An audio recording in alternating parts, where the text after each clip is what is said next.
Joe's Bible Corner is on the air, the intersection where God, culture, and your life meet. Last week we discussed Jacob. Jacob was the last of the big three for the Jewish culture: Abraham, Isaac, and Jacob. Now we're going to look at the 12 sons, which compose the 12 tribes of Israel. The 12 sons represent the Jewish culture and the kinds of people that make up not just the Jewish culture, but culture in general. What is culture? Culture is the customs, arts, social institutions, and achievements of a particular nation, people, or other social group. Thus we see culture is influenced and made up of people. Let us now take a look at Israel's firstborn son, Reuben. We read about his birth in Genesis 29:31 through 33. And when the Lord saw that Leah was hated, he opened her womb, but Rachel was barren. And Leah conceived and bare a son, and she called his name Reuben, for she said, Surely the Lord hath looked upon my affliction. Now therefore my husband will love me. For Leah, Reuben was a child of hope. She was hoping to get her husband to love her because he was his firstborn. Therefore she named him Reuben, which means, behold, a son. Unfortunately, Jacob did not love Leah as much as he loved Rachel. And it still creates problems. Reuben is next mentioned by name when he is about between 15 and 20 years of age. This is recorded in Genesis 30:14 through 17. It says, And Reuben went out in the days of the wheat harvest and found mandrakes in the field, and brought them unto his mother Leah. Then Rachel said to Leah, Give me, I pray thee, of thy son's mandrakes. And she said unto her, Is it a small matter that thou hast taken my husband? And wouldest thou take away my son's mandrakes also? And Rachel said, Therefore he shall lie with thee tonight for thy son's mandrakes.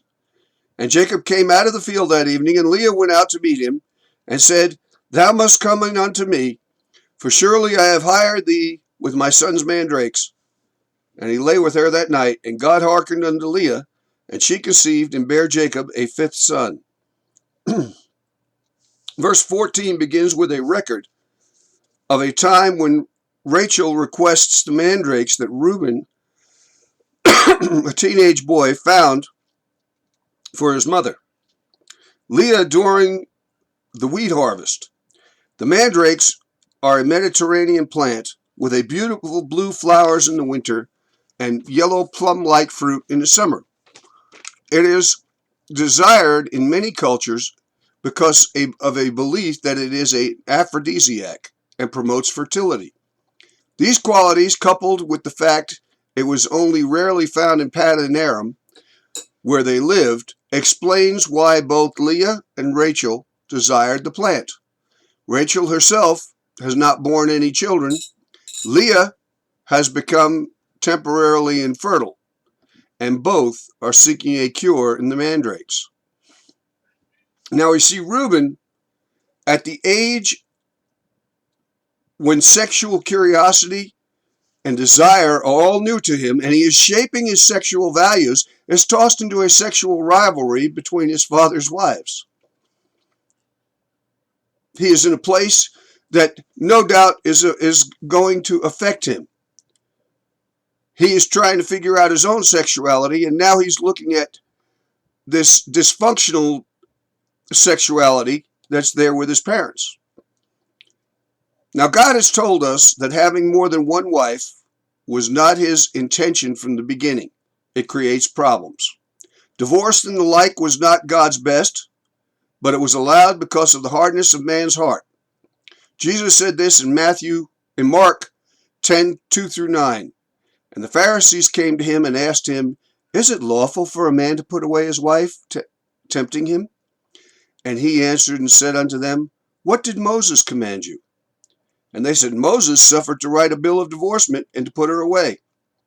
And Jesus answered and said unto them, For the hardness of your heart he wrote this precept. But from the beginning of creation God made them male and female. For this cause shall a man leave his father and mother, and cleave to his wife, and the two shall be one flesh. So then they are no more twain, but one flesh. What therefore God hath joined together, let not man put asunder. Leah and Rachel both had a sense of family, but it was marked by this rivalry. Now, I don't know what was taught to Reuben per se about sexuality, but surely when this took place in his teenage years, it probably had an effect on his moral framework and his reference to what was right and wrong. It is possible that this rivalry caused by the polygamy of Jacob created a confusion in Reuben, just like divorce, remarriage, and sexual promiscuity on the part of parents can and does cause confusion in children. This is why teenagers and some preteens are having children, because they are selfish, they have not been taught, and they do not understand what is at stake. They'll cry, "We want to be treated like adults," and say, "Stop treating me like a child." And then they have an adult relationship and expect everyone else to take the responsibility. This is why some people look at something as serious as sexual assault and say, "Boys will be boys." Sexuality becomes confused when it is left to humankind's devices. Sexuality without God's restraint breeds all kinds of personal and societal problems, from the devaluing of human life through abortion and slave trading to the making the age of consent 8 years old. God wants us to teach his values for sexuality, and then to live it out before our children. These women were bargaining for sex with their adolescent sons' mandrakes, which were considered an aphrodisiac. Both were hoping to become pregnant and get their husband's love. We get a glimpse of the confusion that this may have caused in Reuben's life when later on, in Genesis 35:21, we read, Israel moved on again and pitched his tent beyond Migdal Eder. While Israel was living in that region, Reuben went in and slept with his father's concubine, Bilhah, and Israel heard of it. Now we do not know any of the details. We do not know if Bilhah seduced Reuben, or if Reuben forced himself upon her. Or was it mutual? Excuse me. Was it a mutual consent? We do not know. What we do know is that Reuben was wrong when he did this. Reuben was not a total reprobate, so don't get that idea, because later on we see him trying to save Joseph's life when they were sold him into Egypt. And by the way, Joseph was Rachel's son, not Leah's. It was also Reuben who put up his own children to be collateral for bringing Benjamin to Egypt during the famine when they were about to die. Benjamin was the other one of Rachel's two natural-born children. These were both notable and noble actions. But as is often the case, when a life is remembered and immortalized, wrongdoings are often noted. When Israel was giving the blessing to his sons before his death, this is what was said to Reuben. Genesis 3:4, Reuben, you are my firstborn, my might, my first sign of my strength, excelling in honor, excelling in power. Turbulent as the waters, you will no longer excel, for you went up unto your father's bed, onto my couch, and defiled it. Reuben is remembered for being strong, powerful, and having a sense of honor, but he was like the raging sea, turbulent waters. He was carried by his desires into things that he should not have been carried into. How many young people are pulled into things by their desires when they should have said no? Why are so many in our culture and society seemingly driven by their desires irregardless of the result? By and large, it is because of a faulty or lack of teaching, as well as a bad example. It is especially dangerous and troublesome in the sexual area. Rachel and Leah, in the mandrake incident, probably had a bad effect on Reuben. How much a part of that was played in his sexual wrongdoing, we're not sure. Neither do we know for sure what effect a child looking at their father's Playboy magazine or a girl seeking to find out about sex in the wrong places may affect them. What we do know is the youth in our society are curious and need answers and need good moral examples. Examples that consider the content and age appropriateness of what is discussed and presented before them. It is time that parents around the world realize it is not the school's responsibility to teach morality and sexual purity. It is the parents. They can certainly help, but they are not equipped for that responsibility. If we are to have a culture that is healthy and vibrant, we need to equip our children for that responsibility.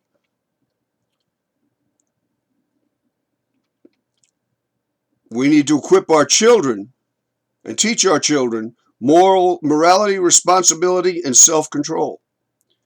If we fail to do this, then we fail as parents, and we fail as a society and a culture. It is time that we as parents take our children the right ways. The church can help, but we need to take them to church and not send them. We need to give them the example and not expect the church to give the example. The church will have them maybe 1 or 2 hours a week, and that's good. But they need to see you, mom and dad, doing the right things.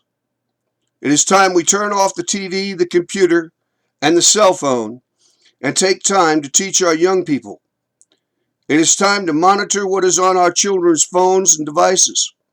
Remember, if you do not live out and teach your values before your children, someone will. The devil and evil people are more than happy and willing to teach and groom your children, teens, young adults, and whoever they can to do evil and to seek self-gratification above responsibility. This is why the church needs to play a pivotal role in society. It is light and salt. It preserves God's ways. It is at church godly values should be taught and lived out. It is at church where forgiveness, self-discipline, and godly life should be on display for all to incorporate into their own character. The church has its flaws and weaknesses, but they are my flaws, and they are your flaws and weaknesses. The church's failures are my failures. They're your failures, because we all have failed. The Church of God should be a family where we find hope, strength, and God's help to teach and bless our young people in all areas of life. Families and societies will not excel when driven solely by the turbulent water of human desire.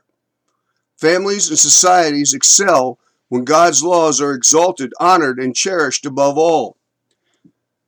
Psalm 1:1 and 2 says, "Blessed is the man that walketh not in the counsel of the ungodly, nor standeth in the way of sinners, nor sitteth in the seat of the scornful. But his delight is in the law of the Lord, and in his law doth he meditate day and night." That is how our home should be. That is how to build a godly and good culture.